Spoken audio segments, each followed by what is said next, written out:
Hey there, welcome to the Siddique space.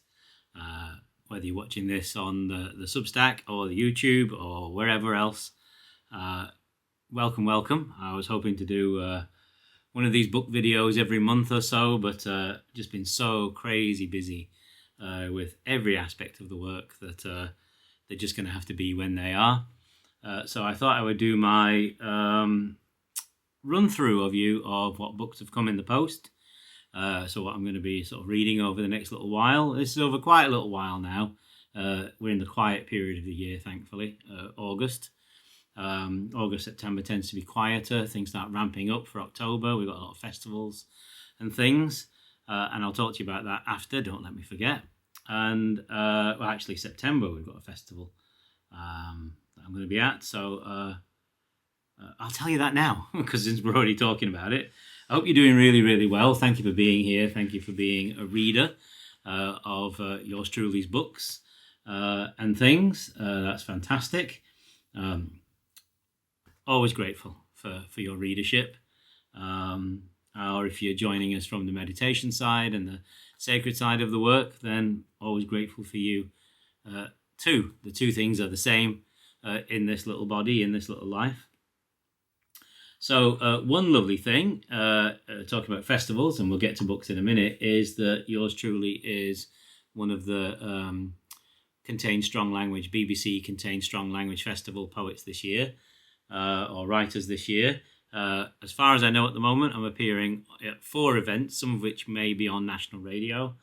And if you look on my website, johnsiddique.com, I've put like a little kind of tour schedule together because I'm doing this and then I'm doing stuff with Writers Mosaic and the Royal Literary Fund and stuff as well. So some events are my own, like this, and some are hosting. And who else is going to be at this? Let me just flick through, see who I know just by their pictures because I've got the wrong glasses on. So let's see who I know. Nabila Ahmed, who I've actually commissioned to do a monologue for us recently. Wrong glasses. Kieran Higgins, who I'm actually chairing an event with on Irish diasporic writing in October. So you might want to join me in Sheffield for that. Andrew McMillan, Daljit Nagra, Kim Moore, who lives in the same town as me, Imtiaz Darker, Simon Armitage, the poet laureate, Andy Craven Griffiths, not seen him for a long time. Who else do I know here? I'm just going off who I know. Testament, recently commissioned him to do some stuff as well. So I'm kind of, I'm trying not to be in the commissioning editor sort of mode, Writers Mosaic, Royal Literary Fund mode. I'm going to actually just try and be me at this. Of course, I'll fail and both parts will operate. And there's other stuff as well. So do have a look on the website. Or on social media. I think I made a little tour poster just for fun and shared it on social media because you've got to enjoy the conceit. You can enjoy the deceit as well, of course, of being a writer and doing gigs and going on tour. There's a little conceit that you have to kind of construct to give yourself a sense of this is what's going on, a timeline. Let me show you the for work pile. Things that have come through the door for work. Are they all for work? No. There's a couple of these that are not for work. They've just come through the door anyway. I'll put those in a separate pile. So this is my work reading at the moment. The latest Paris Review. Is that the latest Paris Review? Yes, it is. It's the summer issue. And what am I reading in this? I haven't really started yet. I just had a bit of a peruse. It looks, I have to say, the spring issue didn't do anything for me. But this one looks more like it somehow. And I don't know what it is that tells you that. but sometimes you pick something up and you go, yeah, no, there's nothing for me here. And other times you pick something up and it's like, yeah, okay, I am going to take some time and really dig into this. So, latest Paris Review. And of course, there's also the most recent New York Review of Books as well. And so, as I've said in videos before, I access certain things just so that I feel like I'm in the zone with things, know what's going on. And even though these two are from the US, I get a good sense of the literary world from these. So I'll just put them down there. So these are other things that have come in the post, and some I have no clue what they are. They have come in the post, and they're waiting for me to kind of actually pick them up, look at them. And the first time I'm handling them, besides taking out the envelope, is with you now. So we have Kit de Waal's new novel, The Best of Everything. And all I know about this is that I will be at Contain Strong Language, and Kit will be at that. And we're both at Birmingham Literature Festival. But in the Birmingham Literature Festival, I'm there as Writers Mosaic Royal Literary Fund, hosting an event on Malcolm X and the legacy of Malcolm X. And I'm particularly interested in the last year of Malcolm X's life, because when I think about Malcolm X, I find that, when you look at the memes and the social media and all that sort of thing, that people have their Malcolm X and they try to almost like pull certain things out of the stories and the speeches and so on to give their thing credence and identity. And I'm actually much more interested in the underlying spiritual journey of Malcolm X, being a spiritual teacher and all that. And actually, in my own reading of Malcolm X, I feel that it's that return to his soul continuously at every stage of all the different Malcolm X's that we think we know, that actually leads him to kind of say, hey, this is not all that it could be, and I'm moving on from this. And he does that over and over again, including giving up, being in the Nation of Islam, going on his own journey in the last year or so, his beginning to talk about us needing to come together and so on, and work together more, and the kind of underlying spirit of what that might look like. Of course, the last piece that Malcolm X wrote was for the Egyptian Gazette on Palestine, and he was murdered soon after. About 6 months after that came out, he was at the Orbidon Ballroom in New York, saying, this is the way we have to go now, because he travelled extensively after the Hajj and that he made, and came to some new conclusions. He wanted to present that, and we never got that bit. So I've put this event together, sort of hopefully exploring with three great people, Sue Brown, the poet, Bonnie Greer, the playwright, who you might know of, and Professor Kehinde Andrews, whose book Nobody Can Give You Freedom, which is a book that says it's the real mission of Malcolm X. Haven't looked at it yet, so it'll be really interesting to kind of have a look at that as well. So I'll be hopefully bumping into Kit. Our publicist has just sent me the book, it seems, and of course she specialises in her developmental side of things. She's very interested in supporting working class writer. So I'd be very interested in talking to her and seeing if there's something we might do together as well. So there we go. I have read this and just yesterday interviewed Jason Allen Passant, who is a T.S. Eliot and Forward Prize winning poet.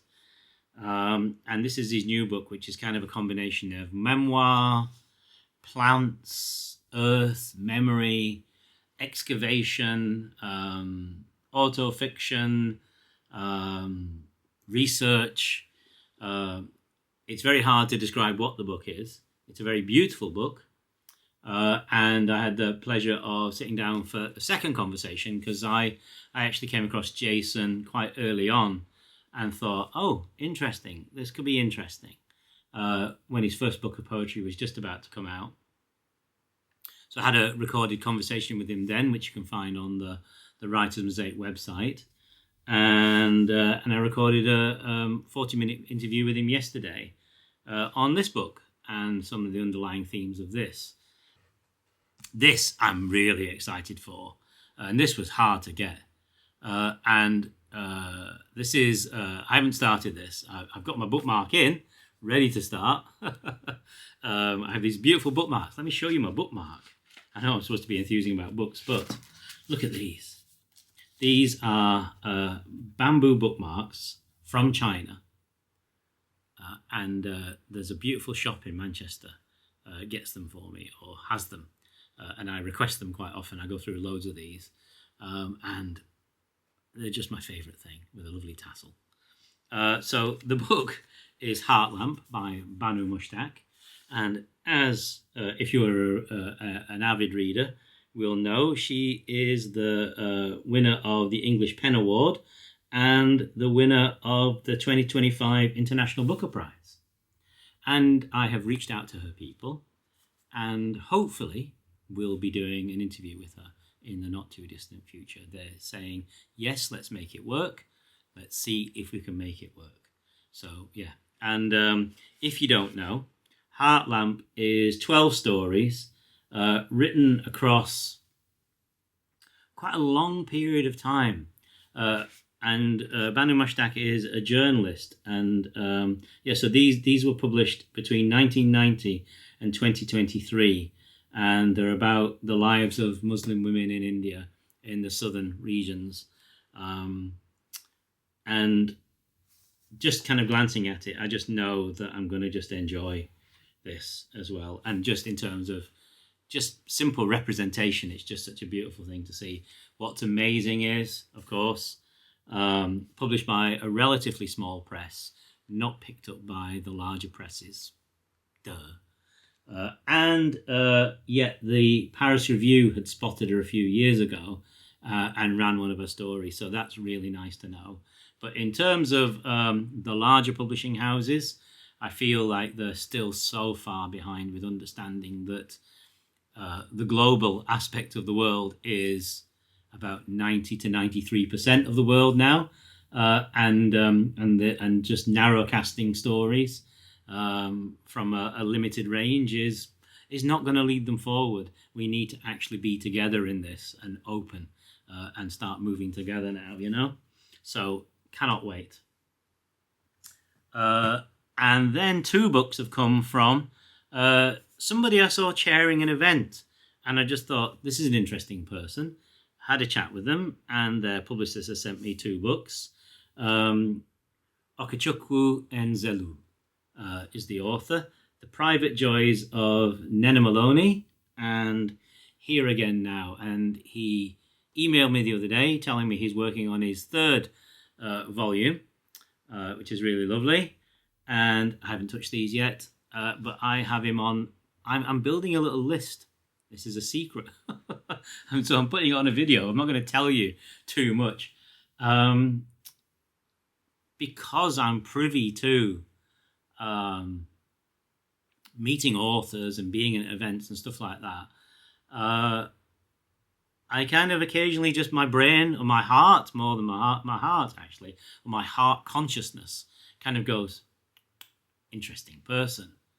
Like what they're saying. Not that I need to agree with it, but that there's actually capacity here for insight, consciousness, art, literature, and so on. If you can hear a motorbike rumbling, that's my neighbour going out for a motorbike ride on this very beautiful sunny day. I knew that would happen at some point, but there we go. So he popped onto my heart list, basically, and I've got 4 people on there at the minute, and I'm slowly building this list to hopefully do something with this incredible group of people. And this is the first time I've done such a thing and been in a position to actually do something with that. Part of me thinks of running away and forming a publishing house at some point, or becoming an agent or something like that, just so I can support. But I wouldn't be any good at agenting people because I'd be like, I don't know. And then this came in the post, and I'm afraid I know nothing about it again. Jessa Aluwalia, who I believe is an actor. I don't watch TV. I know what's going on in the world, and I make sure I know what's going on in the world. I do watch some movies. Apparently, this actor was in Peaky Blinders, and a mutual friend, the novelist Simon Meyer, recommended him to send me his book. That's getting all messed up. It's called Both Not Half, and he is a mixed race author, actor, and it looks to be his kind of biography and some story of his kind of journey to realizing that he is fully himself rather than half of anything, which kind of mirrors the title of my book, Full Blood, in a way, because when I wrote Full Blood, it was about not being half Irish, half Indian, and born in England. It's being fully oneself. So yeah. And then also in the post, so I've got two more little piles now. One is things that have come in the post that are just like, interesting. These have come in the post. And the other is my own reading. Stuff that, and I've only got 3 books in my own reading pile. Only 2 books in the interesting things that have come in the post, but I haven't got to yet. So the first is a book called Kingfisher by Rosie Kelly. And Rosie lives in the town I live in, and she works for the Arvin Centre, which is just up the road, which we're looking to do some work with. And it looks to be a book about an academic who becomes infatuated with a poet, their colleague, and this brings up a load of kind of shadow material and affects a lot of people's lives. And I've read the first page of it, and it looks like a very visceral, not in bloody sense, but in terms of meeting of that kind of darker underlying stuff sort of book. And Rosie herself is a beautiful, open-spirited, interesting character. So just on kind of knowing her very slightly from round town, I'm interested. It's just the piles, they get to me, and then this absolute mystery of a book, but I figured out where it came from now, came through the door, which is The Die Dash, which is by somebody called Aaron Milovec. And I can't say I know what it is. It's a theological book looking at, let's have a look. No, it doesn't say very clearly on the back what it's about, quite honestly. But it's something to do with something like the actual sayings of Jesus or something like that, I believe. I just have not had a chance to pick it up. But apparently it kind of, it's texts from the old texts that lead you into a sense of Jesus perhaps as a wisdom teacher, I feel. I feel it could be that. But I don't know, because piles. And I am rebelling and reading some of my own stuff because I started getting a wee bit overwhelmed before taking a vacation recently. My first vacation in a couple of years, and after all these sort of deaths in the family and friends and so on. I recently had my first vacation, which was such a relief, but the first 3 days was dealing with the shadows, of course, because I'd not had a break for so long and had to hold everything together for so long. And I didn't want to read much, but I found myself wanting to read some. So what I have been reading is John Didion's The White Album. I've not got very far with it. I ended up kind of falling asleep in a tent for quite a long period of time, but I'm loving it, basically. And that has set a series of thoughts going for me. And I have fallen in love. And I have confessed to my wife I have fallen in love with this next writer, who I've just started reading. Not read it before, but known her name a lot of my professional life. And yesterday I read the first pieces from here, Jamaica Kincaid's At the Bottom of the River. And oh my God, Girl by Jamaica Kincaid. Oh my God. And at the same time, her book about her garden, because she started gardening as a exploration of self. And I've started reading this simultaneously. So I've got John Didion's The White Album and 2 Jamaica Kincaid books going at the same time. And happy. And the thing with Jamaica Kincaid, I can tell you already, even though I've only just begun my journey, is that from the first line of Girl in At the Bottom of the River, you trust her voice, or I trusted her voice. And I remember this with when I first read the opening lines of The Invention of Solitude by Paul Auster, which was Paul Auster's first proper book, way back, 1990, 91, was it? Something like that. Before even the New York trilogy, I think this was. And I'm like, I trust this guy to tell me stories. And it's been a long time since I've had that feeling. I trust Jamaica Kincaid to tell me stories. I trust that wherever she wants to take me, I will want to go.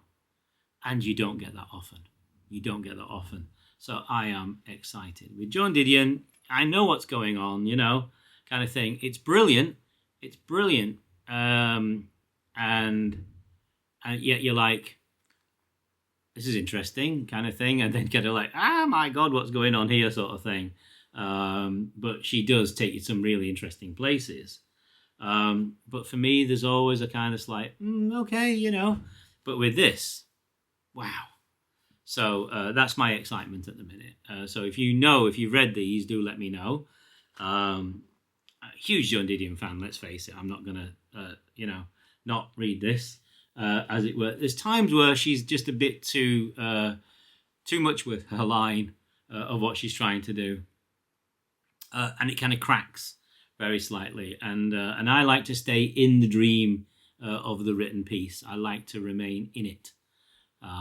So when something throws me out because like the author's like showing me that they know what they're doing too much in a demonstrative fashion, it kind of like, I'm like, just tell me the goddamn story, will you?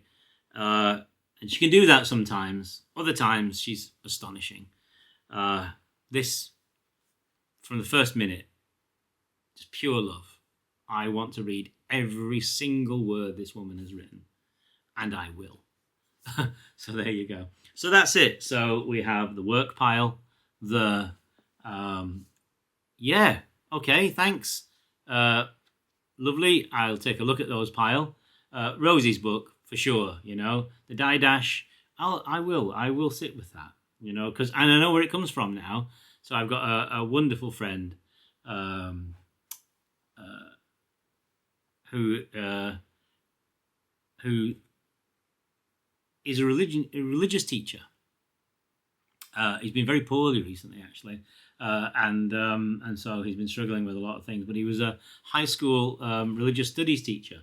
And so his world of knowledge is huge, and occasionally he will send me something out of the blue. So he must think that this somehow touches into my work in some way, my sacred work, and wants me to have a look at it. So I shall definitely do that.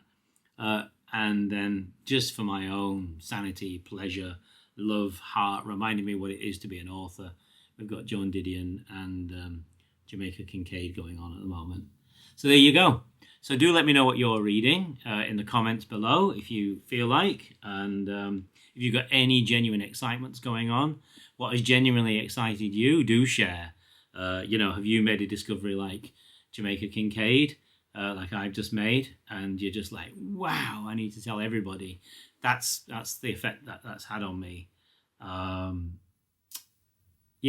do let us know. That'd be really lovely. I'm sorry about the shifting light here. It's a really blistering hot day outside. So I've got like half curtains closed in order just to be able to sit in the room. So if the light has been going up and down a wee bit, that's the way it is sometimes on a video.